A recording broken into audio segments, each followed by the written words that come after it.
Chupacabra. Turtles Peak was a sleepy, isolated town hidden in the thick, suffocating woods of northern Arizona. The mountains, with their jagged peaks and sinister caves, loomed over the village like watchful, silent sentinels. The forest surrounding Turtles Peak was a living entity, its trees twisted and gnarled, their roots creeping like grasping fingers, always eager to snatch a careless footstep. No one in Turtles Peak would speak about the Chupacabra, at least not openly. They whispered stories to each other in hushed tones, eyes darting nervously to the darkness beyond their porch lights. The older folks claimed they'd seen it, wild-eyed and impossibly thin, with a row of sharp, serrated teeth and eyes that glowed a ghostly red. But those who had lived long enough to see the thing were careful not to spread their tales too far. To mention it was to invite dread, and some fears were better left to fester in the dark. Maria Villanueva had grown up in Turtles Peak, the daughter of a rancher and a woman who once sang in the church choir. She had always loved the mountains, their silent majesty, and the echoes of forgotten stories that seeped out of the trees when the wind was right.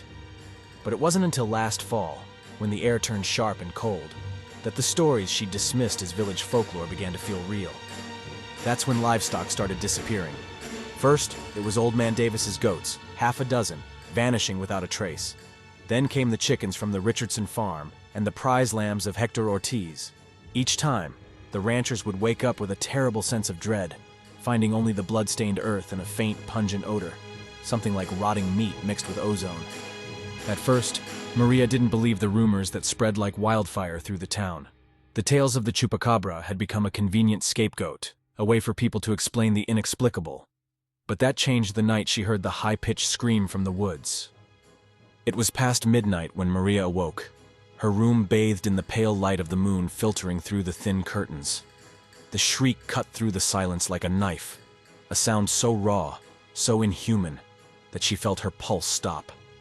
She dashed to the window and saw nothing but the dense woods outside, their silhouettes like clawed, reaching hands. But then, she noticed it, a figure moving swiftly through the underbrush, pausing to glance back at her with eyes that glowed crimson in the dark. The next day, Maria's father, Enrique, woke her up with a grim expression. A few sheep were missing, dragged off by the night, their blood marking the path into the forest. Maria's stomach turned as she looked at the torn ground, the hoof prints distorted and deeper than any animal's should have been. The forest had grown quieter, as if holding its breath. The townspeople gathered in the town hall that afternoon, the air thick with murmurs and mistrust. Old Man Cordero, his face pale and lined like crumpled paper, spoke first. "We know what it is. We know what it's come for. This thing doesn't just kill for food. It's got a hunger that goes deeper, a hunger that calls to something ancient." "Enough!" Maria's father slammed his fist on the old wooden table, sending a shudder through the room. "We need to face it. We can't live like this, waiting for it to strike." But before they could make any plans, another scream echoed from the trees, so close this time that the ground seemed to vibrate. People scattered, running home to lock their doors, their faces pale with terror. Maria couldn't go back inside. The dark was closing in, and she knew in her gut that the creature was out there, watching, waiting. Without thinking, she grabbed a lantern and stepped outside. The air was cold and wet, the scent of damp earth mingling with something metallic, something that burned her nostrils. "Hello?" Her voice cracked, swallowed by the dark. "Is anyone there?" The silence that followed was thick and suffocating. But then she heard it, a rustling in the brush, the snap of twigs underfoot. And then, the unmistakable sound of breathing, harsh and unnatural, coming from the shadows. A shape slithered out, low and hunched, and Maria's blood froze. Its skin was a sickly green, stretched tight over sinewy muscles. Scars marred its body, dark gashes and gouges that looked like they had been made by claws. But it was its eyes that haunted her, red as the dying embers of a fire, and filled with an intelligence that made her feel as if she were prey. She stumbled back, the lantern clattering to the ground. The creature cocked its head, its long, thin tail curling like a snake preparing to strike. And then it spoke, a voice that rasped and hissed. "You," it whispered, "the one who believes." Maria's heart skipped a beat. It had spoken, but it was her own voice it echoed, deep and eerie as if coming from the hollow of her chest. Before she could scream, the creature lunged, claws outstretched, eyes wide with an unnatural hunger. But she wasn't the only one there. A figure emerged from the trees, tall and dark, with a long coat that flared like wings and eyes that seemed to reflect the terror of the moment. "Get back!" The voice was sharp, urgent. It was Lucas, a hunter who had long been seen as an odd, solitary man. He raised a rifle, its barrel glinting in the pale moonlight. The creature hesitated, glancing at Lucas with a look of hatred that chilled Maria to the bone. Then it shifted, its movements fluid and terrifying, and melted back into the darkness. "Run!" Lucas shouted, grabbing Maria by the arm. His grip was iron, and he pulled her into the woods, deeper and deeper until the village was nothing but a distant, flickering light. "What is it?" Maria gasped, struggling to catch her breath. "What do you know?" Lucas looked at her, eyes shadowed and haunted. "I know that it's not just a monster. It's something older, something we never wanted to acknowledge."